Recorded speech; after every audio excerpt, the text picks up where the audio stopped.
देखो, इस वीडियो में हम भारत से हम क्या सीखे इस पाठ को देखेंगे और समझेंगे। भारत से हम क्या सीखेंगे कि लेखक कौन है? Max Muller. और ये किनके लिए लिखा गया है? ये भाषण है।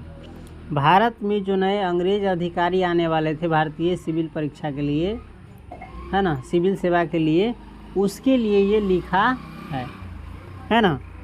चलो तो शुरू करते हैं। भारत के बारे में कहा जा रहा है सबसे पहले, सर्वविध संपदा और प्राकृतिक सौंदर्य से परिपूर्ण कौन सा देश है? यदि आप मुझसे इस भूमंडल का अवलोकन करने के लिए कहे तो बताऊंगा कि वह देश है भारत। अंग्रेज अधिकारियों या महारानी विक्टोरिया, साम्राज्ञी विक्टोरिया इसको बुलाया था भाषण देने के लिए, तो उसी में कहा है अंग्रेज अधिकारियों को जो भारतीय सिविल सेवा के लिए आने वाले थे, नवागंतुक, उसी को सुना रहे हैं, कह रहे हैं सर्वविध यानी हर प्रकार से, विध कहते हैं प्रकार को, हर प्रकार से संपदा और प्राकृतिक सौंदर्य, जिसको प्रकृति ने क्या दिया है? सौंदर्य दिया है। झील, नदी, तालाब, पहाड़, पोखर, पर्वत, नदी, झरना, ये सभी प्राकृतिक सौंदर्य से परिपूर्ण, इन सब से भरा पूरा देश कौन सा है? यदि आप मुझसे इस भूमंडल का यानी धरती का अवलोकन करने के लिए कहे, मैक्स मुलर कहता है, तो मैं बताऊंगा कि वह देश है भारत। समझ गए? भारत जहां भूतल पर ही स्वर्ग की छठा नहीं कर रही है। जम्मू कश्मीर सब क्या है? स्वर्ग है धरती का, है ना। भारत जहाँ भूतल पर ही, जहाँ जमीन पर ही क्या है? स्वर्ग की छठा निखर रही है, यानी स्वर्ग का दृश्य निखर रहा है, स्वर्ग का सीन निखर रहा है। यदि आप यह जानना चाहे कि मानव मस्तिष्क की उत्कृष्टतम उपलब्धियों का सर्वप्रथम साक्षात्कार किस देश ने किया है और किसने जीवन की सबसे बड़ी समस्याओं पर विचार कर उनमें से कईयों के ऐसे समाधान ढूंढ निकाले हैं कि प्लेटो और कांट जैसे दार्शनिकों का अध्ययन करने वाले हम यूरोपियन लोगों के लिए भी वे मनन के योग्य है, तो मैं यहाँ भी भारत का ही नाम लूँगा। कह रहे हैं कि यदि आप यह जानना चाहे कि मानव मस्तिष्क की यानी मनुष्य के जो दिमाग है उस बहुत ज़्यादा पावरफुल है, सबसे ज़्यादा शक्तिशाली है ना, तो वही कह रहा है मनुष्य का दिमाग है ना, कुछ भी हासिल कर सकता है, बड़ी से बड़ी समस्याओं का हल ढूंढ सकता है और बड़ी से बड़ी उपलब्धि प्राप्त कर सकता है। तो उसी को कह रहा है कि मानव मस्तिष्क यानी मनुष्य के दिमाग की उत्कृष्टतम उपलब्धियों का सर्वप्रथम यानी सबसे पहले साक्षात्कार, यानी देखा कौन है? साक्षात्कार किसने किया है? मानव मस्तिष्क की सबसे बड़ी पावर को सबसे पहले किसने देखा है और किसने जीवन की यानी ये जो जीवन है उस जीवन की सबसे बड़ी समस्याओं पर विचार करके उनमें से कईयों के ऐसे समाधान, यानी जीवन के जो अनेक समस्या उनमें से कितनों के ऐसे समाधान ढूंढ निकाले हैं कि यूरोपियन जो लोग हैं, प्लेटो और कांट जैसे बड़े दार्शनिक का भी अध्ययन करता है, उसके लिए भी वे मनन के योग्य है। यानी भारतीय मस्तिष्क यानी भारतीय महान विद्वानों पर सोचने के योग्य है, मनन यानी चिंतन करने के योग्य है। तो यहाँ भी किसका नाम लेगा? मैक्स मुलर, भारत का ही। भारत सही में विश्व गुरु था और आज हालत इसकी जैसी भी हो, लेकिन एक समय था, क्या था? सबसे समृद्ध, शक्तिशाली, ज्ञान विज्ञान हर चीज़ में सबसे समृद्ध देश था भारत। और यदि यूनानी, रोमन और सेमेटिक जाति के यहूदियों की विचारधारा में ही सदा अवगाहन करते रहने वाले हम यूरोपियनों को ऐसा कौन सा साहित्य पढ़ना चाहिए जिससे हमारे जीवन का अंतरतम परिपूर्ण, अधिक सर्वांगीण, अधिक विश्वव्यापी, यूँ कहे कि संपूर्णतया मानवीय बन जाए, और यह जीवन ही क्यों अगला जन्म तथा शाश्वत जीवन भी सुधर जाए, तो मैं एक बार फिर से भारत का ही नाम लूँगा। कह रहे हैं मैक्स मुलर कि यदि यूनानी, रोमन और सेमेटिक जाति के जो यहूदी की विचारधारा है उसी में जो सदा अवगाहन करते रहने वाले हम यूरोपियन लोग हैं, अवगाहन यानी डूबने वाले, सोचकर गहरा सोचने वाले हम यूरोपियनों को यानी यूरोपवासी को कह रहा है, ऐसा कौन सा साहित्य पढ़ना चाहिए, कहाँ का किताब लेख ये सब पढ़ना चाहिए जिससे हमारे जीवन का अंतरतम यानी अंदर से अंतर का है, अंतरात्मा भी है, वो क्या हो जाए, परिपूर्ण हो जाए, अधिक सर्वांगीण हो जाए यानी हर दिशा में विकसित हो जाए और अधिक विश्वव्यापी, यूँ कहे कि संपूर्णतया हमारा जीवन जो है क्या बन जाए, मानवीय बन जाए। और यह जीवन ही क्यों, ये जो अभी का जीवन मेरा वही क्यों, अगला जन्म और शाश्वत जन्म यानी जितने भी पूरा जन्म होने वाले वो भी क्या हो जाए, सुधर जाए। तो मैं एक बार फिर से किसका नाम लूँगा, भारत का ही नाम लूँगा। भारत का जो साहित्य, भारत के जो महान विद्वान हैं, अगर इसका अध्ययन करता है, भारत का जो शास्त्र इसका अध्ययन करता है, तो तुम्हारा ये जन्म, अगला जन्म और आने वाले कितने भी जन्म हो क्या हो जाएगा, क्या हो जाएगा, सुधर जाएगा। यदि सही में इसका अनुसरण करता है तब हमारे जीवन की या भारत की यानी भारत के लोगों की जो दुर्दशा है वो इसी के कारण है कि भारत के लोग आज अपने पहचान को भूल चुके हैं।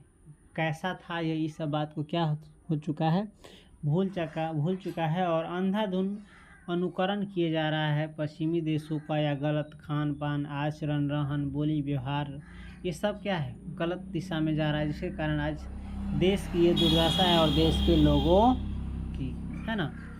क्योंकि ये ज्ञान विज्ञान अपने हर चीज़ को क्या चुका है, भूल चुका है ना। अगर याद रखता और इसका फॉलो करता, अनुसरण करता तो आज ऐसी अवस्था में नहीं पहुंचता, एकदम शक्तिशाली हर चीज़ से परिपूर्ण रहता। जो लोग आजकल, इस पर हम बहुत कुछ कहना चाह सकते हैं, क्या कह सकते हैं, लेकिन क्या कहें, पाठ लंबा हो जाएगा। चलो, जो लोग आजकल के भारत में घूम कर आए हैं, जो लोग आजकल के यानी अंग्रेज अधिकारी सब वो कह रहा है, जो लोग आजकल के भारत में यानी अभी का जो भारत है उसमें घूम कर के आए हैं, है ना, उन लोगों को अधिकतर भारत के कलकत्ता, बम्बई, मद्रास या ऐसे दूसरे शहरों की ही याद है, जबकि मेरा अधिकतर ध्यान सच्चे अर्थों में भारत के नागरिक ग्रामवासियों की ओर ही रहा है, क्योंकि सच्चे भारत के दर्शन वहीं हो सकते हैं। जो लोग यानी जो अंग्रेज युवा अधिकारी भारतीय सिविल सेवा के लिए जो भारत में घूम करके आए हैं, उन लोगों को अधिकतर कहाँ का याद है, कलकत्ता का, बम्बई का, मद्रास का या ऐसे दूसरे शहरों की याद है, बड़े बड़े शहरों की, नगरों की। जबकि लेखक कह रहा है मेरा अधिकतर ध्यान कहाँ है, सच्चे अर्थों में भारत के जो नागरिक है, जो ग्राम में रहते हैं यानी गांव में रहते हैं, उनकी ओर है ना। क्योंकि सच्चे भारत के दर्शन कहाँ हो सकते हैं, गांव में ही हो सकते हैं, शहर में नहीं। 2-3 हज़ार वर्ष पुराना ही क्यों, आज का भारत भी ऐसी अनेक समस्याओं से भरपूर है जिनका समाधान 19वीं सदी के हम यूरोपियन लोगों के लिए भी उतना ही वांछनीय है। केवल हमारे पास उस भारत को पहचान सकने वाली दृष्टि की आवश्यकता है। 2-3 हज़ार वर्ष पुराना है क्यों, आज का भारत भी जो है ना अनेक ऐसी समस्याओं से भरपूर है जिनका समाधान जो है 19वीं सदी के हम यूरोपियन के लोगों के लिए भी उतना ही वांछनीय है, यानी उतना ही जरूरी है। 18वीं शताब्दी में जन्म ले ले, अभी से 150-200 वर्ष पहले के बात कर ले, 18वीं शताब्दी के, समझ ले 200 वर्ष, तो वो वही समय के लोगों के लिए भी उतना ही ज़रूरी है जितना भारत के समस्या के समाधान निकालने के लिए भारत के ज़रूरी है ना। बस क्या ज़रूरी है, हमारे पास उस भारत को पहचान सकने वाली दृष्टि की आवश्यकता है।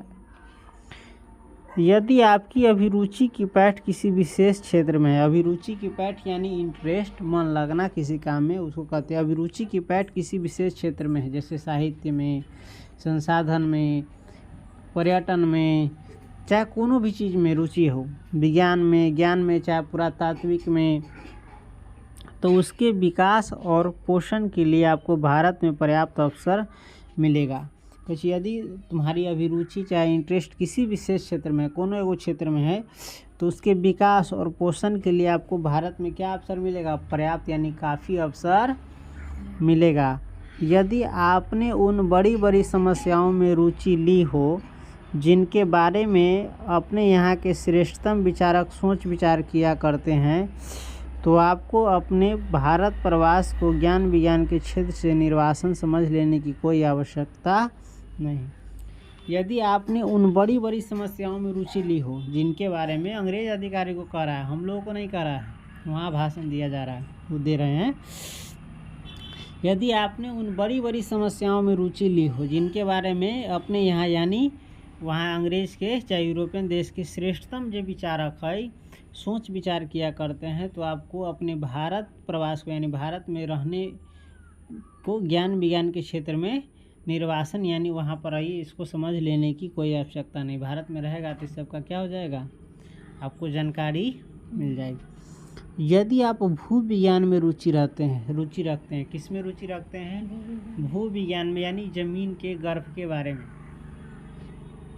तो हिमालय से श्रीलंका तक का, कहाँ तक, हिमालय से श्रीलंका तक का विशाल भू प्रदेश आपकी प्रतीक्षा कर रहा है। यदि आप किस में रुचि रखते हैं, भू विज्ञान में यानी भूमि के विज्ञान में, धरती के विज्ञान में, तो हिमालय से श्रीलंका तक जो है ना विशाल भूभाग क्या कर रहा है, भू प्रदेश आपकी प्रतीक्षा कर रहा है, आप जान सकते हैं। यदि आप वनस्पति जगत में विचरना चाहते हैं, यदि आप किस में विचरना चाहते हैं यानी घूमना चाहते हैं वनस्पति जगत में यानी पेड़ पौधा वाला में, तो भारत एक ऐसी फुलवारी है जो हरकस जैसे अनेक वनस्पति वैज्ञानिक को अनायास ही अपनी ओर आकृष्ट कर लेता है। हरकस क्या है, वनस्पति वैज्ञानिक है ना, उसको भी अपने आप अपनी ओर आकर्षित कर लेता है। कौन, भारत का वनस्पति। जैसे हम यहाँ पर पढ़ रहे हैं, देख सकता है कितने प्रकार के पेड़ पौधे हमारे अगल बगल में है, तुम गिनती भी नहीं कर सकता है ना। केला, शीशम, आम, बरगद, खजूर, धान, और उसमें जो चिड़चिड़ी है, भाट है, और तरह तरह की घास है, तुलसी है, जामुन है, सपेता है, धैंचा है, शरीफा है, आटा है, और इस प्रकार से कितना तुम देख सकता है, गिनती नहीं कर सकता है। साग है ना, अमरूद है, कितना वनस्पति है इसमें, तो 2 4 जो नज़र आ रहे हैं वो बोल दिए हैं, और भी न जाने कितने हैं, है ना। सागवान है, घिउरा है, सजमन है, परवल है, आलू है, तुरई है, खीरा है, गिनती करते जाओ, सब क्या है, वनस्पति है यानी वन का अंग है ना। तो वही रहा। इसका अगला पेज देखो,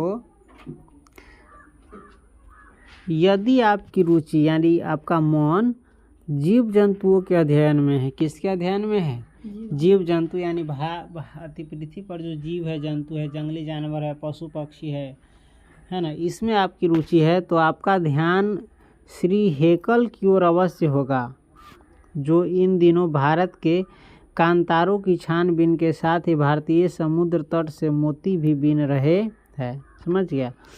और यदि आपकी अभिरुचि किस में है, जीव जंतुओं को पढ़ने समझने में है, तो भारत में इसकी भी क्या है, भरपूर है। देख सकता है चिड़िया अभी उड़ रहा है, बगुला है, कौवा है, घिरनी है, बिरहनी है ना, और घूम के देख सकते हो, लोमड़ी है, चीता है, बाघ है, शेर है, भालू है, हिरन है, गिनती तुम, बेंग है, बेंग जानता है ना, मछली है, सांप है, केकड़ा है, घोंगा है, घुंघौरी है ये सब क्या है, जीव जंतु है। इतने प्रकार के जीव जंतु है, बकरी है, भैंसी है, बैल है, पारा है, पारी है, पटरू है, भेड़ है, इतना जीव जंतु है कि तुम यहाँ सोच भी नहीं सकता है, इतना अध्ययन कर सकता है ना। लेकिन बाहर से आने वाले को थोड़ा दूर से भैंसी से बात करना चाहिए, नहीं तो उसको फिर अपना देश में जाके इलाज करो। ठीक है। भारत का यह निवास काल उनके जीवन के सबसे सुनहरे सपने की साकारता जैसा है। भारत में जो इतना दिन रहली ना, ओकर जो निवास काल जो जब तक रहले तब तक है, ओकरा जीवन के सबसे सुनहरा यानी सबसे अच्छा कथी है, सपने की साकारता जैसा है। जैसे ओकरा लगली कि हमार सपना कथी हो गलक, साकार हो गलक। जितना हम जीव जंतु के बारे में जाने चाहे तो सब देख के जान के बुझ के कथी हो गली, हमार सपना जैसे कथी हो गलक पूरा हो गलक। सबके अपन अलग अलग इच्छा है, ऐसी हर चीज़ के बारे में जाने के, केकरो को विज्ञान के जाने के मन रहे छै, समझ गेले। जैसे अपनी के सामने देखिए कितना जीव रहल। कौआ पर कभी अध्ययन किया है? एके पैरे दाएँ कोकरा जेना चले छो तेना एक पैर एना एना एना एना क के खाए अबै छै। तू आदमी के कहूँ आगू आए वाला फिर फट से भाग जाइ छै, है ना। ये सब का अध्ययन करो। उ कैला ना करे छै, उ तेज बड़ा है। उ सोचे हम जाए कहूँ पकड़ ले तब तो धीरे धीरे धीरे धीरे जाइ छै। जब भी ओकरा कुछ महसूस हो जाए तो फट से उड़ जाता। यदि आप नृवंश विद्या में अभिरुचि रखते हैं, नृवंश विद्या यानी मानव शास्त्र के बारे में अभिरुचि रखते हैं, तो भारत आपको एक जीता जागता संग्रहालय ही लगेगा। क्योंकि यहाँ पर अलग अलग प्रकार के लोग मानव है, यानी प्राचीन समय से अभी तक लेके मानव के बारे में आपको जानकारी मिलेगी। यदि आप पुरातत्व प्रेमी हैं, पुरातत्व कहते हैं धरती को खोद करके और पहले के लोगों के बारे में, पहले के जो लोग होते थे वो कैसे जीते थे, क्या प्रयोग करते थे, है ना, इन सब के बारे में जानकारी, पुराना इतिहास के बारे में जानकारी करना। तो वही करा। यदि आप पुरातत्व प्रेमी है और यदि आपने यहाँ रहते हुए पुरातत्व के उत्खनन के द्वारा एक प्राचीन चाकू या चकमक या किसी प्राणी का कोई भागढूंढ निकालने के आनंद का अनुभव किया हो, तो आपको जनरल कनिंघम के भारतीय पुरातत्व सर्वेक्षण की वार्षिक रिपोर्ट पढ़ लेनी चाहिए। और तब भारत के बौद्ध सम्राटों के द्वारा निर्मित नालंदा जैसे विश्वविद्यालयों अथवा विहारों के ध्वंस अवशेषों को खोद निकालने के लिए आपका फावड़ा आतुर हो उठेगा। और यदि आपने यहाँ रहते हुए, कहाँ रहते हुए, भारत में रहते हुए पुरातत्व के उत्खनन के द्वारा एक प्राचीन चाकू यानी पहिलका चाकू या चकमक या किसी प्राणी का कोई भाग ढूंढ निकालने का आनंद का अनुभव किया हो, वह इंग्लैंड में रहते हुए, तो आपको जनरल कनिंघम की भारतीय पुरातत्व सर्वेक्षण की वार्षिक रिपोर्ट जो वर्ष में एक बार निकलता है उसको पढ़ लेना चाहिए। और तब भारत के बौद्ध सम्राटों के द्वारा, भारत के जो बौद्ध सम्राट थे यानी बौद्ध राजा थे, है ना, शासक थे, उसके द्वारा निर्मित यानी बनाया हुआ नालंदा जैसे विश्वविद्यालयों, है ना, विश्वविद्यालयों अथवा विहार कहते हैं जहाँ पर बौद्ध भिक्षुक रहते हैं, ठीक है, रहते थे, उसी को कह रहा है। तो नालंदा जैसे विश्वविद्यालय तथा विहार के जो ध्वंस अवशेष है यानी जो बर्बाद हो गया है, अति क्षतिग्रस्त हो गया है, उसका अवशेष जो है ना, उन अवशेषों को खोद निकालने के लिए आपका फावड़ा क्या होगा, आतुर हो उठा। कोदारी की तरह होता है वो फावड़ा, खोद करके निकालने के लिए आपका क्या होगा, मन आतुर हो उठेगा। जैसे पहल का ध्वंस अवशेष मिलेगा किसका, नालंदा विश्वविद्यालय का, या बौद्ध विहार का जो ध्वंस अवशेष है उसका, है ना, बौद्ध मठ जिसको कहते हैं, बिहार का मतलब समझ गया, पहले के, बिहार नहीं विहार। यदि आपके मन में पुराने सिक्कों के लिए लगाव है, आपको अलग अलग विषय दिया जा रहा है, क्षेत्र दिया जा रहा है, आपको चाहे किसी भी क्षेत्र में रुचि हो, तो भारत आपके लिए क्या होगा, एक सर्वोत्तम स्थान होगा अच्छी जानकारी के लिए पहल का। तो वही करा है। यदि आपके मन में पुराने सिक्कों के लिए लगाव है, तो भारत भूमि में, कहाँ, भारत भूमि यानी भारत की धरती में ईरानी, केरियन, थ्रेसियन, पार्थेशियन, यूनानी, मैकेडियन, शको, रोमन और मुस्लिम शासकों के सिक्के प्रचुर परिमाण में उपलब्ध होंगे। यदि आपकी रुचि किस में है, पुराने सिक्कों के बारे में है ना, पुराना सिक्का में रुचि है, तो भारत में क्या मिलेगा, ईरानी, केरियन, थ्रेसियन, पार्थेशियन, यूनानी, मैकेडियन, शको, रोमन और मुस्लिम शासक यानी मुस्लिम जो राजा थे, जितना नाम लिए ना, ईरानी से लेके मुस्लिम तक, यहाँ तक जो राजा थे, इस समय के जो राजा थे, उन शासकों के सिक्के जो है क्या है, प्रचुर मात्रा में यानी बहुत काफ़ी संख्या में आपको उपलब्ध होंगे। पहल का सिक्का। जब वारेन हेस्टिंग्स भारत का गवर्नर जनरल था, तो वाराणसी के पास उसे 172 दारिस नामक सोने के सिक्कों से भरा एक घड़ा मिला था। जब वारेन हेस्टिंग्स भारत का क्या था, गवर्नर जनरल था। तब वाराणसी के पास, जो उत्तर प्रदेश में पड़ता है वाराणसी के पास है ना, उसे 172, कितना, 172 वो दारिस नामक सोना के सिक्का, कद्दी के सिक्का, खाली सोना के सिक्का जे पर सब राजा के शासक के चित्र उत्र बनल है, वैसन सिक्का से भरा एक क्या मिला था, घड़ा मिला था। घड़ा यानी घैला। वारेन हेस्टिंग्स ने अपने मालिक ईस्ट इंडिया कंपनी के निदेशक मंडल की सेवा में सोने के सिक्के यह समझकर भिजवा दिए कि यह एक ऐसा अवसर होगा जिसकी गणना उसके द्वारा प्रेषित सर्वोत्तम दुर्लभ वस्तुओं में की जाएगी, और इस प्रकार वह स्वयं को अपने मालिकों की दृष्टि में एक महान उदार व्यक्ति प्रमाणित कर देगा, है ना।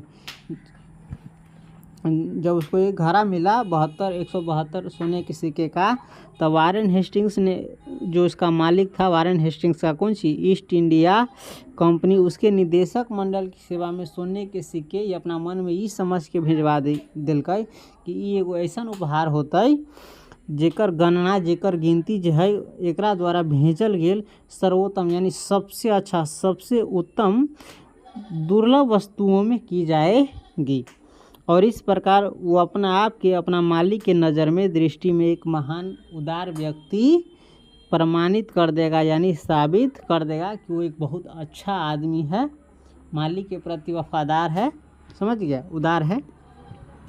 किंतु उन दुर्लभ प्राचीन स्वर्ण मुद्राओं की यही नियति थी कि कंपनी के निदेशक उनका ऐतिहासिक महत्व समझ ही न पाए और उन्होंने उन मुद्राओं को गला डाला। किंतु लेकिन जो है वो दुर्लभ रहा, सोना के सिक्का जल्दी मिले छै ना, वो बहुत दुर्लभ रहा, और वही मुद्रा की यह नियति रही, भाग्य रही, बदकिस्मती रही कि कंपनी के जो निदेशक है ओकर ऐतिहासिक महत्व यानी इतिहास के, यानी पुरनका इतिहास के महत्व ओकर न समझ पाले, और ओकरा कथी कल के, वो मुद्रा के यानी सिक्का के गला दिलकै। कथी कर दिलकै, सोना समझ के, नॉर्मल सोना समझ के क्या कर दिया, गला दिया। जब वारेन हेस्टिंग्स इंग्लैंड लौटा, जब वारेन हेस्टिंग्स कहाँ लौटा, इंग्लैंड लौटा, तो वे स्वर्ण मुद्राएं यानी सोना के सिक्का नष्ट हो चुकी थी, पिघला दिलकै। अब यह आप लोगों पर निर्भर करता है कि आप ऐसी दुर्भाग्यपूर्ण घटनाएं भविष्य में कभी न होने दें। मैक्स मुलर कह रहा है, अंग्रेज सिविल सेवा अधिकारी के लिए जायल रही, अभी तो रही नव आगंतुक रही भारत में, है ना, अंग्रेज अधिकारी सिविल सेवा के लिए, तो ओकरा संबोधित कर रही भाषण में कि अब आप क्या है, भविष्य में ऐसी दुर्भाग्यपूर्ण घटनाएं, कैसी, सोने के सिक्का के गला देने जैसी दुर्भाग्यपूर्ण घटनाएं भविष्य में यानी आने वाले समय में कभी नहीं होने दे। अंग्रेज अधिकारी की कह रही, ठीक हो, जे सिविल सेवा के लिए, कहाँ, भारतीय सिविल सेवा के लिए भारत में आए वाला रही, नया नया, समझ ले। दैवत विज्ञान पर भारत के प्राचीन वैदिक दैवत विज्ञान के कारण जो नया प्रकाश पड़ा है, उसके फलस्वरूप संपूर्ण दैवत विज्ञान को एक नया स्वरूप प्राप्त हो गया है। दैवत विज्ञान पर, कौन चीज, यानी देवताओं के विज्ञान पर, अपनी सब में है ना, वैदिक शास्त्र में अलग अलग देवता के नाम है, ओकर पूजा पद्धति है ना, कौन देवता कथी के, जैसे मेघ के देवता इंद्र भगवान, सूर्य देवता, पवन देवता, ये सब है ना, चलो इसी अलग अलग प्रकार के देवता, ओकरे प्राचीन वैदिक दैवत विज्ञान के कारण क्या प्रकाश पड़ा है, नया प्रकाश पड़ा है, किस पर, यूरोप पर, पश्चिमी देश पर। उसके फलस्वरूप संपूर्ण दैवत विज्ञान यानी देवताओं के विज्ञान को क्या मिल रहा है, नया स्वरूप प्राप्त हो गया है। किंतु बावजूद इसके कि सच्चे दैवत विज्ञान की एक आधारशिला रखी जा चुकी है, इस विज्ञान की व्यापक रूपरेखाएं अभी निर्मित होनी है, और यह कार्य जितने सही ढंग से भारत में हो सकता है अन्यत्र कहीं नहीं। किंतु बावजूद इसके, एगो नया स्वरूप तो प्राप्त हो गई, लेकिन बावजूद इसके कि सच्चे दैवत विज्ञान की एक आधारशिला रखी जा चुकी है, इस विज्ञान की व्यापक रूपरेखाएं अभी निर्मित होनी है। ये विज्ञान के जो दैवत विज्ञान है, वैदिक विज्ञान, एकर अभी व्यापक यानी विस्तार से रूपरेखा निर्माण होना कथी ही बाकी है, और यह काम जितना अच्छा ढंग से भारत में हो सकता है अन्यत्र दुनिया में कहीं भी नहीं हो सकता है, क्योंकि भारत में ही सब देवता भगवान सबके बारे में ज़्यादा आदमी जानकारी है, मानी है, पूजी है कि समझी समझ गए। दुनिया के अन्य देश में इसके बारे में उतना जानकारी नहीं है। नीति कथाओं के अध्ययन के क्षेत्र में भी भारत के कारण नवजीवन का संचार हो चुका है, क्योंकि भारत के कारण ही समय समय पर नानाविध साधनों और मार्गों के द्वारा अनेक नीति कथाएं पूर्व से पश्चिम की ओर आती रही है। नीति कथाओं के अध्ययन के क्षेत्र में यानी नीति कथा के पढ़े लिखे अध्ययन के क्षेत्र में भी भारत के कारण, किसके के कारण, भारत के कारण ही नव जीवन यानी नया जीवन का संचार हो चुका है, क्योंकि भारत के कारण ही समय समय पर नानाविध यानी अनेक प्रकार के साधनों और मार्गों यानी रास्तों के द्वारा अनेक नीति कथाएं पूर्व से पश्चिम की ओर आती रही है, यानी भारत से पश्चिमी देश की ओर आती रही है, यूरोप के देश की ओर। हमारे यहाँ प्रचलित कहावतों और दंत कथाओं का प्रमुख स्रोत अब बौद्ध धर्म को माने जाने लगा है, यानी पश्चिमी देश के लिए कह रहा है ओकरा इधर प्रचलित कहावत और दंत कथा के आधार आ प्रमुख स्रोत अब केकरा मानल जा रहा है, बौद्ध धर्म को, जो भारत का ही है। किंतु वहाँ भी अनेक समस्याएं ऐसी है, वहाँ से बोल रहा है इंग्लैंड से भारत के लिए कई हुए किंतु वहाँ भी यानी भारत में भी अनेक समस्याएं ऐसी है जो अपने समाधान की प्रतीक्षा कर रही है। उदाहरण के लिए शेर की खाल में गधा की कहावत को ही ले लीजिए। यह कहावत सबसे पहले यूनान के प्रसिद्ध एवं प्राचीनतम दार्शनिक प्लेटो के क्रटीलस में मिलती है ना। शेर की खाल में गधा यूनान के प्रसिद्ध दार्शनिक है कौन, प्लेटो, ओकरे क्रटीलस में मिलती है। तो क्या यह कहावत पूर्व से उधार ली गई थी, एक समाधान तो न मिलल अभी। ये कहावत जो पूर्व यानी भारत से उधार ले गई, और इसी प्रकार हम नेवले या चूहे से संबंध उस नीति कथा को भी ले सकते हैं जिसे एफ्रोडाइट ने एक सुंदरी के रूप में परिवर्तित कर दिया था, किंतु जो एक चूहे को देखते ही तत्काल उसकी ओर आकृष्ट हो गई थी। एक और कहावत है यही प्रकार के चूहा से और नेवला से संबंधित, यानी नेवला यानी सपनौरी से और चूहा से संबंधित, जेकरा जो है ना एफ्रोडाइट, कौन, एफ्रोडाइट ने एक सुंदरी के रूप में परिवर्तित कर दिया था। वही चूहा के एगो सुंदरी बना दिले रहे, कदी बना दिले रहे, सुंदरी, खूबसूरत लड़की। लेकिन एगो चूहा के देखते ही कथी, चूहा के देखते ही ओकरा कथी हो गई, ओकरा और आकृष्ट हो गई। आकृष्ट यानी शादी ब्याह के लिए मन न खींच ले से ओकरा बना दिले रही सुंदरी, लेकिन अंदर से तो रही कथी, चूहा ही। चूहे के बदल के सुंदरी बना, ओकर मन तो चूहे जैसन होते, तो चूहा के ओर कथी हो गए, आकृष्ट हो गए। कोनो आदमी चूहा के ओर आकृष्ट होती कि एकरा से शादी कर ले, हो ही न सके। तो यह नीति कथा सब है। यह भी संस्कृत की एक कथा से सर्वांश में मिलती जुलती एक कहानी है। यह कथा जो है चूहा और नेवला के भी संस्कृत के एगो कथा से सर्वांश यानी हर प्रकार से मिली जुली कहानी है। किंतु प्रश्न यह उपस्थित होता है, लेकिन प्रश्न ये उपस्थित हो कि यह कहानी यूनान में कैसे पहुंची। संस्कृत के ही, संस्कृत के कथा है तो स्वाभाविक है कि भारत के, तो भारत से अथी हो सोचे कि यूनान में कैसे पहुँच गया। भारत से बहुत दूर है देश यूनान, तो वहाँ पर कैसे पहुँच गया, वो भी बहुत पहले के समय में, जब न गाड़ी था, न घोड़ा था, न हेलीकॉप्टर था, न कुछ था, कैसे पहुँच गया। ये कथा यानी कहानी हो सके उस समय के भाषा वहाँ के अलग होती, यहाँ के अलग होती, तैयो केना पहुँच गए, जोर ले कितना विकसित। और वहाँ ईसा पूर्व 4वीं सदी में ही स्ट्रीटस की कहानियों में स्थान कैसे पा गई। और वहाँ एगो स्ट्रीटस जो लेखक कहानीकार है, ओकरा कहानी में एकरा केना जगह मिल गई। अभी से 2500 बरस पहले, 2600 बरस पहले केना मिल गई ये कहानी वहाँ के ओकरा किताब में। इस क्षेत्र में भी अभी बहुत काम करना होगा। इससे पता लगाना होगा कि भारत से यूनान में गया कि यूनान से भारत में आया, ये सब पता लगाना बाकी। हमें इससे भी और अधिक प्रत्न युग में प्रवेश करना होगा। अभी जो हम प्राचीन काल का जो अध्ययन कर रहे हैं, हमें इससे भी पीछे जाना होगा, समझ गया। वहाँ भी भारत तथा पश्चिम की अनेक दंत कथाओं में आश्चर्यजनक अनुरूपताएं मिलेगी।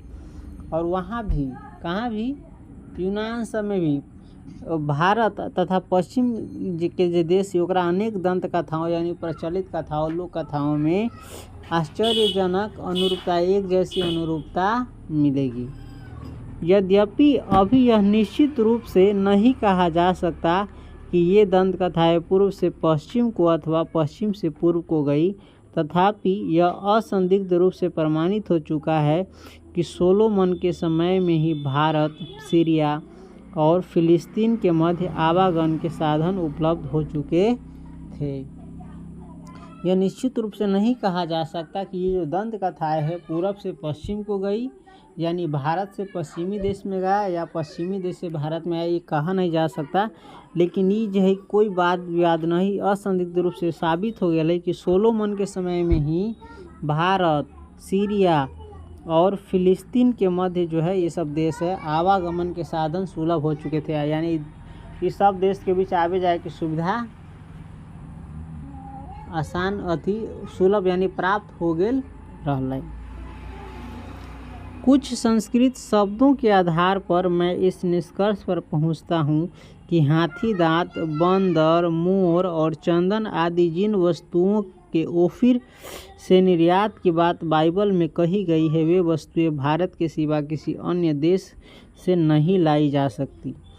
लेखक कहे है कि कुछ संस्कृत शब्द के आधार पर ये मैं इस निष्कर्ष पर पहुंचा हूँ कि हाथी दांत, बंदर, मोर और चंदन आदि जिन वस्तुओं का जो है ना निर्यात बाइबल में कहा गया है ऑफर से, वे भारत के सिवा किसी अन्य देश में नहीं मिल सकती। क्योंकि भारत में देखिएगा वन जंगल सब बहुत है, पहाड़ वहाड़ सब, तो स्वाभाविक ही कि जंगली जानवर भी भारत में ही रहित होते, तो यहाँ से ये सब गेल होते। ठीक, कहला कि सीरिया फिरिया सब जो देश फिलिस्तीन सब वहाँ पर ज़्यादा जंगल उंगल ना है, मरुस्थल है, तो वहाँ ये सब जीव होबे न करते, तो स्वाभाविक है कि इधरे से ये सब शब्द गेले और कहानी गेले। और यह मान लेने का भी कोई कारण नहीं प्रतीत होता कि भारत तथा फारस की खाड़ी और लाल सागर व भूमध्य सागर के बीच व्यापारिक संबंध कभी बिल्कुल ठप हो गया था। और इहो मान लेवे के कोई कारण न प्रतीत हो रहा है, कोई कारण ऐसा न लग रहा है कि भारत तथा फारस के खाड़ी और लाल सागर तथा भूमध्य सागर के बीच व्यापारिक संबंध के अभी बिल्कुल ठप हो गया था। यानी इसका कहने का मतलब है कि ये सब देश के बीच भारत से व्यापार हमेशा चालू रही, कोई ठप न होल रही, एकर कोई कारणे न मिली। यहाँ तक कि शाहनामा के रचना काल में भी, शाहनामा के रचना काल है 10वीं से 11वीं सदी, तो वे कहे शाहनामा के रचना काल में भी भारत के साथ यूरोप के व्यापारिक संबंध बंद नहीं हुए थे। शाहनामा के रचना काल में भी ये सब है ना व्यापार इस सब देश के बीच बंद न हो रही, चलते के चलते रहले। आप में से कईयों ने भाषाओं का ही नहीं भाषा विज्ञान का भी अध्ययन किया होगा। अब कह रहा हूँ आप लोगों में से इंग्लैंड के अधिकारी सबके कैसे आदमी की कही है, आप लोगों में से कईयों ने भाषाओं का ही नहीं भाषा विज्ञान का भी अध्ययन किया होगा। भारत के लोग ये न कर रही, भाषण कहाँ दे रही इंग्लैंड में। तो आपको क्या भारत से बढ़कर कोई दूसरा देश दिखाई पड़ देता है जहाँ केवल शब्दों का ही नहीं बल्कि व्याकरणात्मक तत्वों के विकास और क्षय से संबंध भाषा वैज्ञानिक समस्याओं के अध्ययन का महत्वपूर्ण अवसर प्राप्त हो सके। वैसे भी देखिए भारत नहीं ना भाषाओं का खाली में बहुत भाषा बोल जाए भारत में, अकेला ऐसा देश जहाँ बहुत भाषा तनके दूर पर जाए तो अलग अलग भाषा आदमी बोले है ना। दूसरा राज्य में जाओ तो वहाँ के आदमी कथी बोलतू पते न चलतू, तो वह कर। यदि आप भाषा विज्ञान का वही कैसे आपने अध्ययन किया होगा तो आपको क्या भारत से बढ़कर कोई मिलता है ऐसा जहाँ का व्याकरण एकदम बना हुआ हो, कंप्लीट हो, है ना। वहाँ आपको आर्य, द्रविड़ और मुंडा जैसी अनेक भारतवासी जातियों की बोलचाल की भाषाओं का ही नहीं अपितु उनके साथ यूनानी, पुची, हून, अरब, ईरानी और मुग़ल आक्रमणकारियों व विजेताओं की भाषाओं के सम्मिश्रण की अत्यंत रोचक भाषा वैज्ञानिक समस्याओं के अध्ययन का भी सुयोग प्राप्त हो सकता है। यदि आप भारत जाइएगा तो वहाँ आपको आर्य भाषा एगो, द्रविड़, मुंडा जैसी अनेक भारतवासी जातियों की बोलचाल की भाषाओं का नहीं, बस इतने भाषा नहीं के अलावा ओकरा साथ कथी दूसरों देश के भाषा तोरा यहाँ मिलतू, यूनानी, पुची, हून, अरब, अरबी शब्द प्रयोग हो छै उर्दू में ज़्यादा, अरब, ईरानी और मुग़ल आक्रमणकारियों और जो विजेता ओकर भाषाओं के सम्मिश्रण की अत्यंत यानी बहुत ही रोचक भाषा वैज्ञानिक समस्याओं का अध्ययन का भी सुयोग ये प्राप्त हो सकता है भाषा विज्ञान का। कहाँ? भारत में। यदि आप विधि शास्त्र या कानून के विद्यार्थी हैं, विधि शास्त्र यानी नीति शास्त्र, कानून या कानून ओकरा कहै छै, कानून के विद्यार्थी है तो आपको विधि संहिताओं के, तो यही कह रहा है यदि आप विधि शास्त्र या कानून के विद्यार्थी है तो आपको विधि संहिताओं को एक ऐसे इतिहास की जांच पड़ताल का अवसर मिलेगा जो यूनान, रोम या जर्मनी के ज्ञात विधि शास्त्रों के इतिहास से सर्वथा भिन्न होते हुए भी इनके साथ समानताओं और विभिन्नताओं के कारण विधि शास्त्र के किसी भी विद्यार्थी के लिए उपयोगी सिद्ध हो सकता है। वही कह रहा है आपकी अगर रुचि विधि शास्त्र में है, कानून शास्त्र में है, तो भी भारत आपके लिए क्या एक बहुत सर्वोत्तम स्थान होगा। तो वही शुरू में कहा दिया आपको किसी भी विशेष क्षेत्र में रुचि हो तो भारत आपके लिए क्या होगा, महत्वपूर्ण अवसर उपलब्ध कराएगा। उदाहरण के लिए हम धर्मसूत्रों या समयचारिक सूत्रों को ही लें। धर्मसूत्र भी क्या है, एक प्रकार का विधि शास्त्र हम लोगों में। ये धर्मसूत्र मानव धर्मशास्त्र जैसे परवर्ती विधि ग्रंथों की आधारभूत सामग्री उपलब्ध कराते हैं। ये धर्मसूत्र जो अपनी के जो धार्मिक किताब है, ये मानव धर्मशास्त्र जैसे परवर्ती विधि ग्रंथों यानी आने वाली विधि जो ग्रंथ है, उस जो कानून है उसके लिए क्या उपलब्ध कराते हैं, आधार उपलब्ध कराते हैं। यदि आप लोगों को अत्यंत सरल राजनैतिक इकाइयों के निर्माण और विकास से संबद्ध प्राचीन युग के कानून के पुरातन रूपों के बारे में इधर जो अनुसंधान हुए हैं उनके महत्व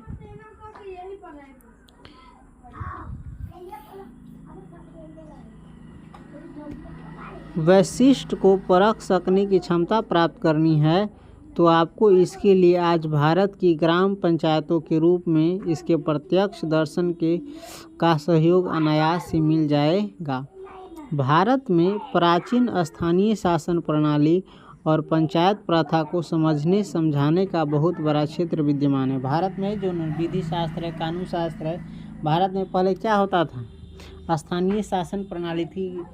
जहाँ के समस्या है ना वहीं के राजा महाराजा, सैनिक या सरपंच पंच ये सब कथी करते निपटा देते, जैसे कोर्ट कचहरी हो है ना। और पंचायत प्रथा भी क्या है, पंचायती जगरा कहे गाँव के समस्या कहाँ निपटा देते, गाँव में, बाहर जाए के जरूरी न पड़ते। तो सब कथी है, विधि शास्त्र है, कानून शास्त्र है। भारत में धर्म के वास्तविक उद्भव, उसके प्राकृतिक विकास तथा उसके अपरिहार्य क्षीयमान रूप का प्रत्यक्ष परिचय मिल सकता है।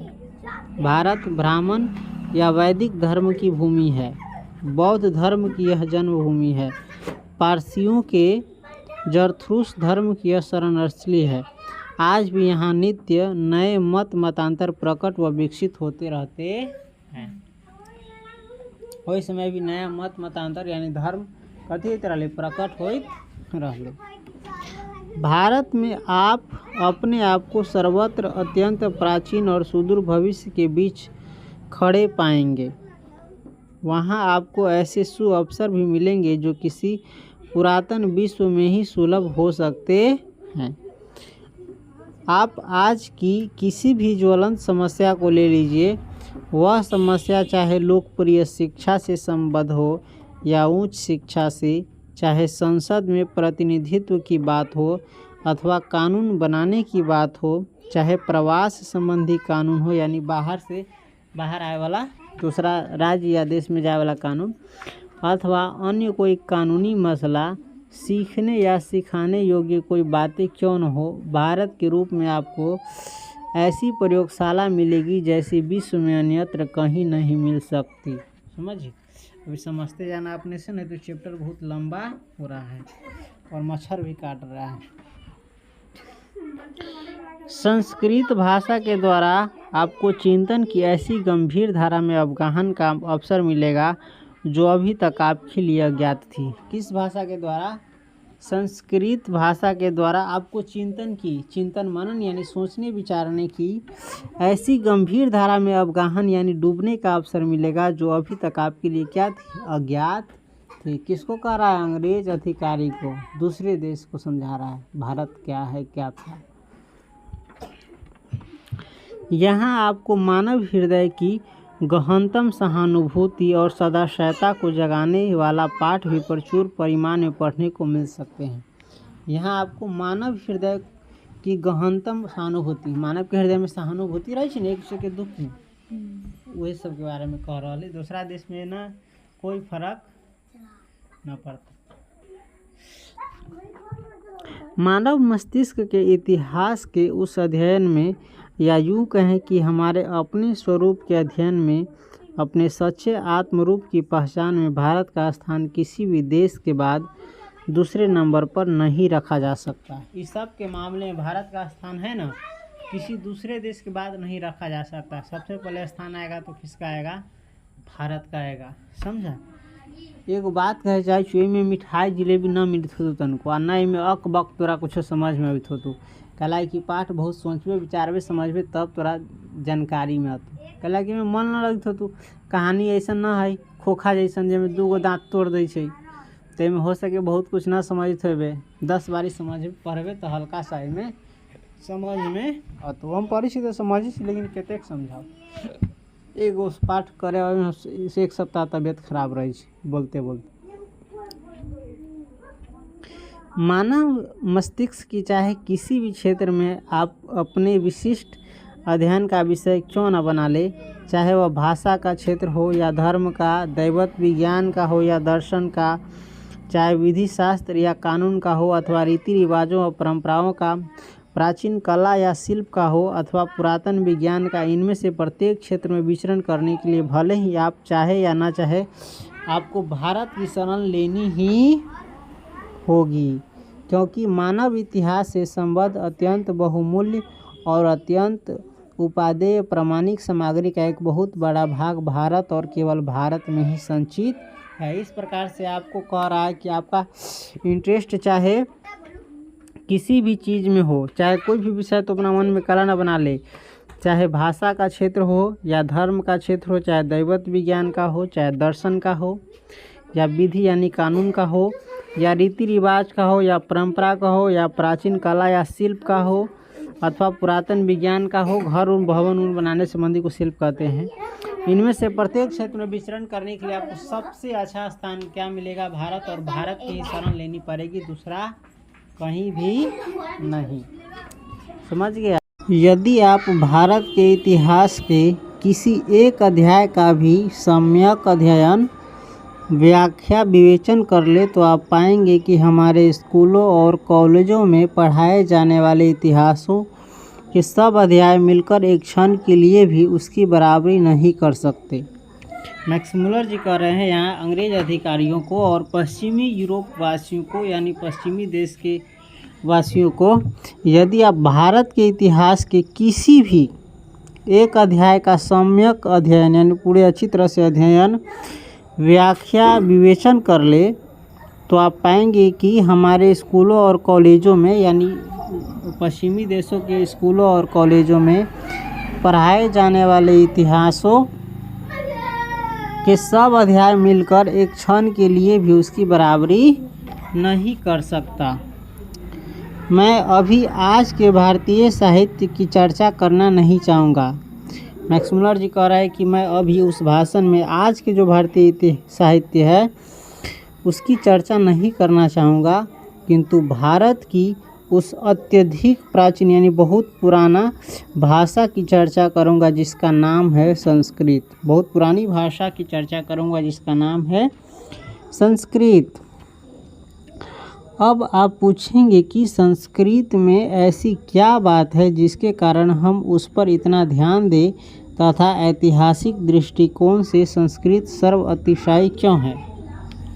अब मैक्स मुलर जी कर रहे हैं, अब आप लोग हमसे पूछना चाहेंगे कि संस्कृत में ऐसी क्या बात है जिसके कारण हम उस पर इतना ध्यान दें तथा ऐतिहासिक दृष्टिकोण से यानी इतिहास के दृष्टिकोण से संस्कृत सर्व अतिशय क्यों है।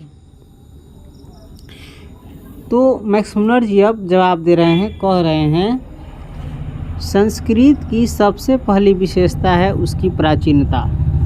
संस्कृत की सबसे पहली विशेषता क्या है, इसकी प्राचीनता, यानी सबसे प्राचीन है, ये बहुत पुराना है। क्योंकि हम जानते हैं कि ग्रीक भाषा से भी संस्कृत का काल पुराना है। क्योंकि हम जानते हैं पश्चिम के आदमी लोग सब कहते हैं कि ग्रीक जो भाषा है उस भाषा से भी संस्कृत का समय जो है बहुत पुराना है, काल यानी समय।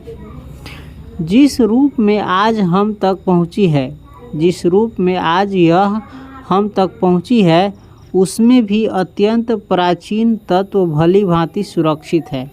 संस्कृत की दूसरी विशेषता है एक प्रकार से जिस रूप में आज यह हम तक यानी पश्चिमी जगत तक पहुंची है उसमें भी अत्यंत प्राचीन यानी पहले के समय का जो तत्व है, अक्षर शब्द है, वो सब भली भांति सुरक्षित है। किसमें? संस्कृत में। ग्रीक और लैटिन भाषाएं लोगों को सदियों से ज्ञात है और निस्संदेह यह भी अनुभव किया जा रहा था कि इन दोनों भाषाओं में कुछ न कुछ साम्य अवश्य है। ग्रीक और लैटिन जो भाषा है लोगों को सदियों से यानी सैकड़ों वर्षों से ज्ञात है, यानी इसकी जानकारी है और निस्संदेह यह भी अनुभव किया जाता रहा था कि इन दोनों भाषाओं में कुछ न कुछ साम्य यानी समानता अवश्य है। किंतु समस्या यह थी कि इन दोनों भाषाओं में विद्यमान समानता को व्यक्त कैसे किया जाए। कभी ऐसा होता था कि किसी ग्रीक शब्द की निर्माण प्रक्रिया में लैटिन की कुंजी मान लिया जाता था और कभी किसी लैटिन शब्द के रहस्यों को खोलने के लिए ग्रीक का सहारा लेना पड़ता था। उसके बाद जब गॉथिक और एंग्लो सैक्सन जैसी ट्यूटानिक भाषाओं, पुरानी केल्टिक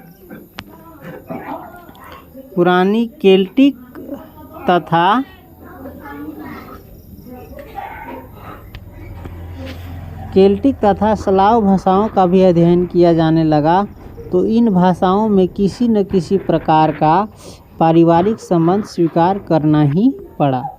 किंतु इन भाषाओं में इतनी अधिक समानता कैसे आ गई और समानताओं के साथ ही साथ इतना अधिक अंतर भी इनमें कैसे पड़ गया, यह रहस्य बना ही रहा। और इसी कारण ऐसे अनेक अहेतुकवाद उठ खड़े हुए जो भाषा विज्ञान के मूल सिद्धांतों के सर्वथा विपरीत है। किंतु ज्यों ही इन भाषाओं के बीच में संस्कृत आ बैठी कि तत्काल लोगों को एक सही प्रकाश और गर्मी का एहसास होने लगा और इसी से भाषाओं का पारस्परिक संबंध भी स्पष्ट हो गया। निश्चय ही संस्कृत इन सब भाषाओं की अग्रजा है। संस्कृत जब इन सारी भाषाओं के बीच में आ गया, कितनी समानता होते हुए इतना अंतर, ये सब कैसे है, तो इसका रहस्य का पता नहीं चल रहा था। लेकिन जब ही इन सब के बीच संस्कृत आ गया तो संस्कृत से पता चल गया कि संस्कृत इन सब में आगे है इन सब से, और इन्हीं से संस्कृत से ही ये शब्द मिलजुल करके बने हैं ये भाषा। उसमें हमें ऐसी बहुत सी बातें ज्ञात हो सकी यानी पता चल सकी जो परिवार की किसी अन्य भाषा में सर्वथा भुला दी गई थी। यदि आग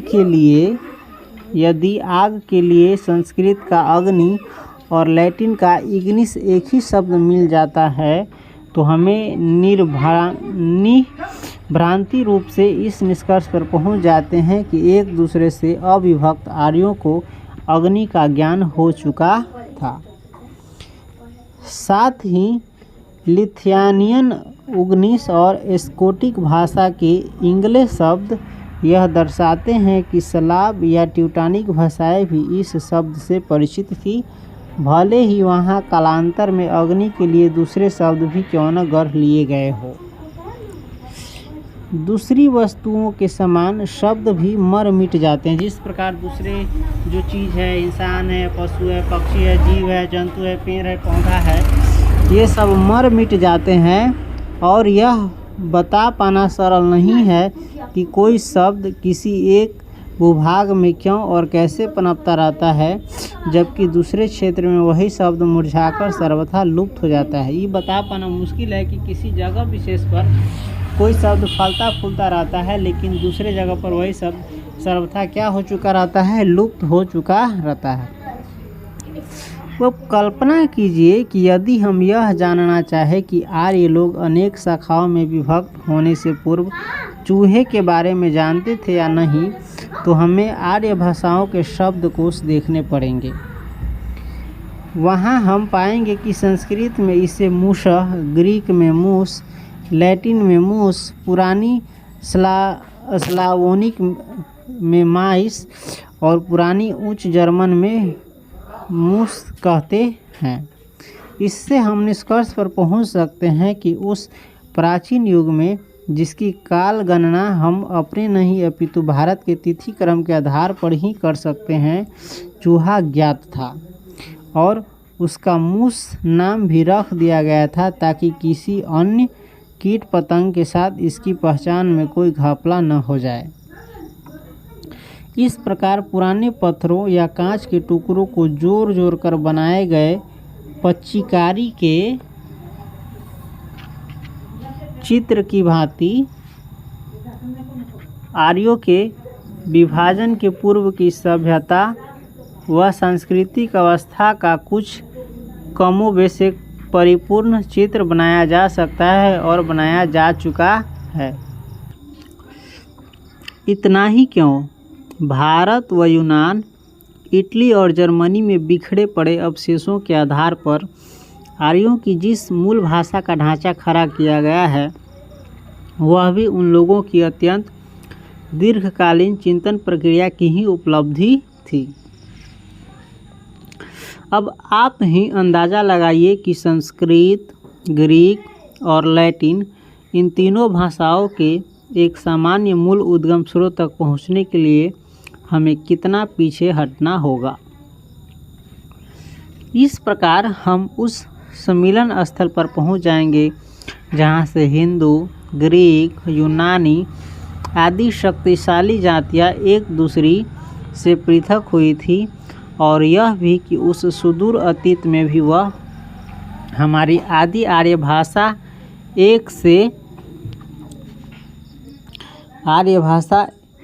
एक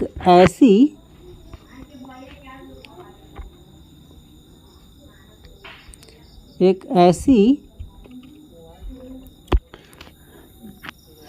चट्टान के रूप में दिखाई देती है जो चिंतन परंपरा के प्रवाहों के उतार चढ़ाव से घिस मंच कर चिकनी और स्पष्ट हो चुकी थी।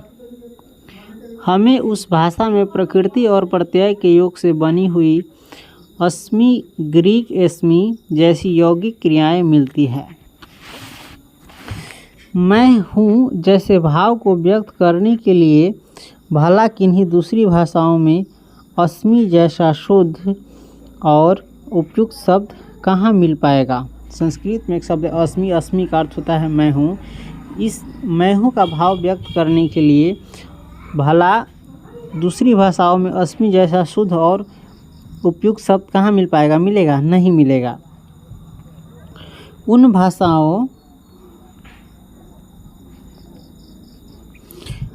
भाषाओं में खड़ा होता हूँ या ठहरता हूँ, मैं जीता हूँ, मैं उगता या उत्पन्न होता हूँ या मैं बदलता हूँ जैसी क्रियाएं भले ही मिल जाए, किंतु अस्मि यानी मैं हूँ, यह क्रिया तो केवल आर्य भाषाओं में ही उपलब्ध हो सकती है।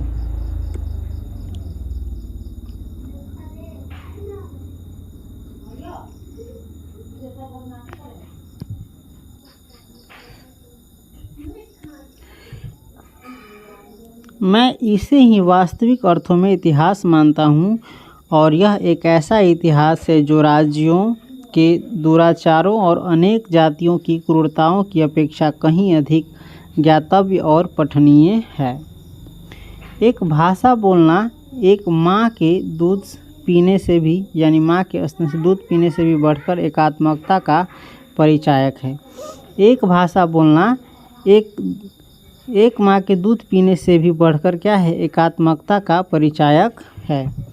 और भारत की पुरातन भाषा संस्कृत सारभूत रूप से वही है जो ग्रीक, लैटिन या एंग्लो सैक्सन भाषाएं हैं।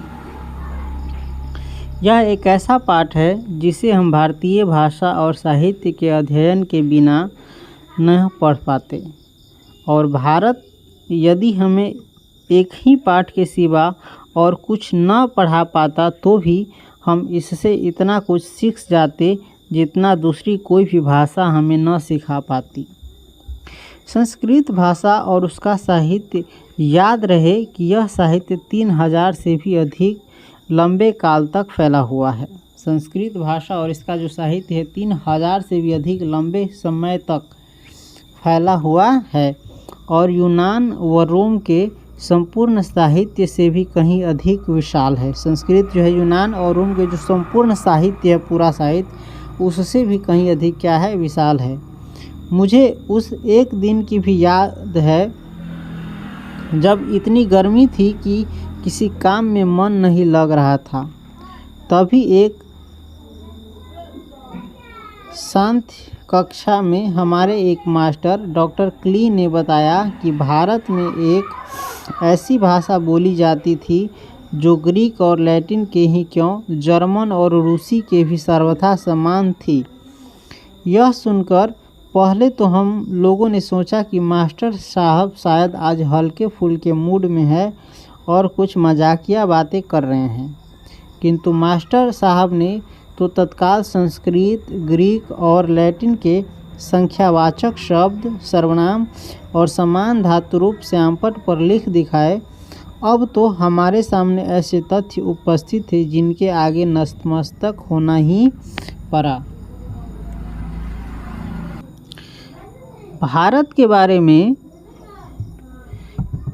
एक प्रकार के सुनिश्चित ज्ञान को मैं अपने व्यापक तथा इतिहास के ज्ञान के लिए आवश्यक मानता हूँ।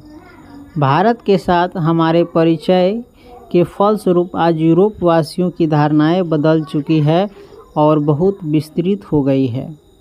अब हम यह जानने लगे हैं कि जैसा पहले समझा जाता था वास्तव में हम उससे कुछ भिन्न है। कल्पना कीजिए कि किसी छोटी छोटी प्रलय या भौगोलिक उथल पुथल के कारण कभी अमेरिका के लोग अपने आप के अंग्रेजी मूल को सर्वथा भूल जाएं और तब 2-3 हज़ार वर्ष बाद उन्हें अकस्मात मालूम हो जाए कि 17वीं सदी में ऐसी ही अंग्रेजी भाषा और उनका साहित्य विद्यमान था, तो वे आश्चर्याभिभूत होंगे। संस्कृत की खोज से हमारे लिए आज ठीक वैसी ही स्थिति उत्पन्न हो गई है। इसके कारण हमारी ऐतिहासिक चेतना में एक नया अध्याय जुड़ गया है और हमारे भूले बिसरे बचपन की मधुर स्मृतियाँ फिर से साकार हो उठी है। संस्कृत तथा दूसरी आर्य भाषाओं के अध्ययन ने हमारे लिए बस इतना ही किया हो सो भी बात नहीं है। इससे मानव जाति के बारे में हमारे विचार व्यापक और उदार ही नहीं बने हैं तथा लाखों करोड़ों अजनबियों तथा बर्बर समझे जाने वाले लोगों को भी अपने ही परिवार के सदस्य की भांति गले लगाना ही नहीं सीखे हैं, अपितु इसने मानव जाति के संपूर्ण इतिहास को एक वास्तविक रूप में प्रकट कर दिखाया है जो पहले नहीं हो पाया था। भाषा विज्ञान के द्वारा हमने अब तक जो निष्कर्ष निकाले हैं वे संस्कृत की सहायता के बिना कदापि नहीं प्राप्त किए जा सकते थे। आज हमारा इतिहास का यह अध्ययन प्रयत्न मानव को अपने वास्तविक पूर्व को पहचानिए, इस फ्रेंच उक्ति को क्रियान्वित कर सकने योग्य बनाता है। इस प्रकार मनुष्य इस विश्व में अपना वास्तविक स्थान सुनिश्चित कर पाता है और यह जान लेता है कि उसने अपनी जीवन यात्रा कहाँ से आरंभ की थी, उसे कौन सा मार्ग अपनाना और कहाँ पहुँचना है। हम सब पूर्व से आए हैं यानी पश्चिम के देशों को कहा गया है वहाँ के लोगों को कि हम सब कहाँ से आए हैं, पूर्व यानी भारत से आए हैं। हमारे जीवन में जो भी कुछ अत्यधिक मूल्यवान है, भारत यानी पूर्वी देश मूल्यवान है, वह हमें पूर्व से मिला है। हमारे जीवन में जो भी कुछ अधिक मूल्यवान है वो कहाँ से मिला है, पूर्व से। और पूर्व को पहचान लेने से ऐसे प्रत्येक व्यक्ति को जिसने इतिहास की वास्तविक शिक्षा का कुछ लाभ उठाया है, भले ही वह प्राच्य विद्या विशारद न भी हो, तो भी यह अनुभव अवश्य होगा कि वह नानाविध स्मृतियों से भरे अपने पुराने घर की ओर जा रहा है। अगले वर्ष जब आप लोग भारत के तट पर पहुंचेंगे तो बजाय इसके कि आपका दिल बैठने लगे, मैं चाहता हूं कि आप में से प्रत्येक को ठीक वैसा ही अनुभव हो सके जैसा कि आज से 100 वर्ष पहले सर विलियम जोन्स को उस समय हुआ था जब उन्होंने इंग्लैंड से आरंभ की हुई अपनी लंबी समुद्र यात्रा की समाप्ति पर क्षितिज में प्रकट होते हुए भारत के तट का दर्शन किया था। सुनिए उन्हीं के शब्दों में, जिस भारत यात्रा की ललक मेरे मन में उठ रही थी। पिछले 1783 के अगस्त में उस देश के लिए मैं समुद्र यात्रा कर रहा था कि एक दिन संध्या के समय दिन भर में देखे गए दृश्यों की जांच पड़ताल करते हुए मैंने पाया कि भारत अब ठीक हमारे सामने था। फारस या ईरान हमारे बाईं ओर तथा अरब सागर से आती हुई ठंडी हवाएं हमारे जहाज़ के पिछले भाग से टकरा रही थी। एशिया के सुविस्तीर्ण क्षेत्रों से चारों ओर से घिरी ऐसी श्रेष्ठ रंगभूमि के मध्य अपने आप को पाकर मुझे जिस आनंद का अनुभव हुआ वह वस्तुतः अनिर्वचनीय है।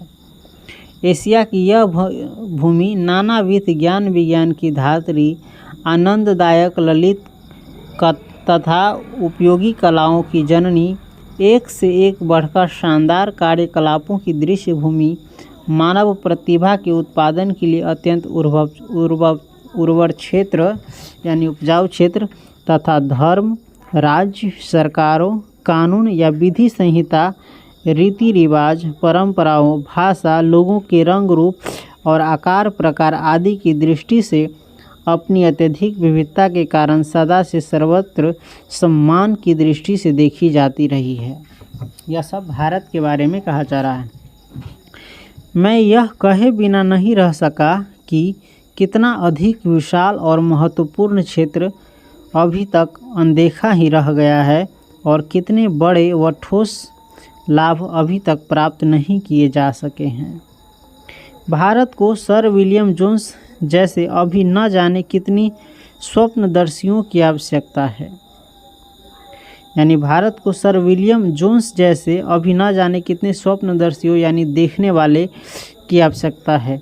जब अपने जहाज़ के डेक पर अकेले खड़े 37 वर्ष के सर जोन्स ने देखा था कि सूर्य अपांत सागर में डूब रहा है, तो उनके पीछे इंग्लैंड की सुमधुर स्मृतियाँ तथा उनके सामने भारत की आशा जगमगा रही थी।